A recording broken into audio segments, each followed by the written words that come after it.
Hi, I'm Craig Howie. I'm the owner and head coach of the Howie Endurance Project, and I've been trying to make this video for you all about anchoring. I'm up in a cabin in the Bighorns and it just won't stop raining, so I meant to do it outside in a nice pretty venue, but as you can hear it's pouring, so I'm just going to go ahead with it inside here in the cabin. So I'm going to talk to you a little bit today about what anchoring is and how to use them, how to set them up.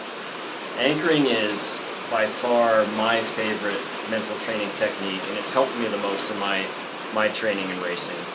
Basically what an anchor is it's a stimuli or an action that causes your mind to go to a certain place. So it can be good, it can be bad. It's all about how you make it. Probably most of you are using anchors already and maybe don't realize it. I started using anchors when I was really young and didn't realize it when I was playing baseball in Little League. I got really obsessed about my pregame ritual, so I had to put on my uniform a certain way. Oh, this sock first, and then this sock, and then I got to put the top on. Just a really precise routine, and everybody laughed at me. It was superstition. Most people will think of it as superstition.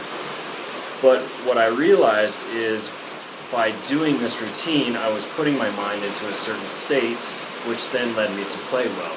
So what I thought was, something mystical about how I put on my uniform was actually just an anchor. It was a way of setting me up to feel good and play well. But the problem was, if I put my uniform on wrong, then my mind was all frazzled and I actually went out and played bad. So again, I associated the uniform to how I played.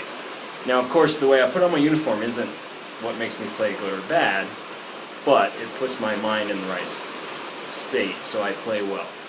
So basically, that's what an anchor is. Anything that will send you into the right state of mind. Some good examples, if you look at pictures of Michael Phelps or videos of Michael Phelps before he raced each time, he did a big arm slap every time before he took off, and that was one of his anchors. Put him into the frame of mind that he's going to go race hard. Jerry Rice, great receiver for the San Francisco 49ers, he always had to have his ankles taped a very certain way before every single game. So these are examples of anchors. Now they can be very simple. For example, one of the anchors, once I learned what anchors were and how to use them, one of the anchors that I set up for when I was time trialing on my bike was to just touch my thumbs together when I needed to feel good.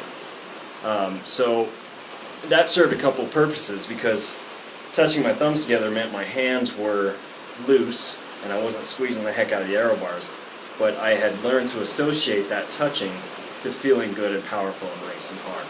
So how do you set up an anchor? That's a long story. So there's a couple ways you can do it. My personal favorite is to take your practice anytime you're in training. If you're feeling good and things are flowing, pay attention to what you're doing right then. You might be, swinging your arm a certain way, or maybe you're gripping your hand a certain way. So you might have a natural anchor in place. Or one thing you can do is when you're feeling good, think of anything, something that you can do. One thing that I learned to connect feeling good on the run was to just squeeze my hand twice, tight. And eventually, every time I was feeling good, I would do that. And then when I was on a race and I needed something to pick me up, I would just squeeze my hand twice. So that's one way. Feel good in training. Whenever something's going good, associate it with something. It could be a song that you sing in your head. It can be, some hand gesture, anything. It can be anything that will send you into the right state of mind. Another way to set up an anchor is to use visualization. So you put yourself in the place where you want to be, whatever it is. Maybe it's swimming really well, you're really cranking, everything's perfect, you're flowing. Then as you're visualizing it and you're really in the moment, you tie it to something. So maybe it's the way you move your head when you breathe, or maybe it's a sound you make when your breath comes out, something like that. Another way that you can set up an anchor, it doesn't have to be involved with yourself at all. Maybe it's Maybe you set up an anchor for every time you pass a buoy in the swim, you feel good. So that's your anchor, seeing the buoy. Or maybe if you have a specific race coming up and you know the landscape, you can set up an anchor for, say, the turnaround on the run, or a certain climb on the bike. So basically, anchors are anything that you do or see or hear or smell, taste, songs, anything in your mind that puts you in a certain state of mind that you want to be in. Now, a word of caution.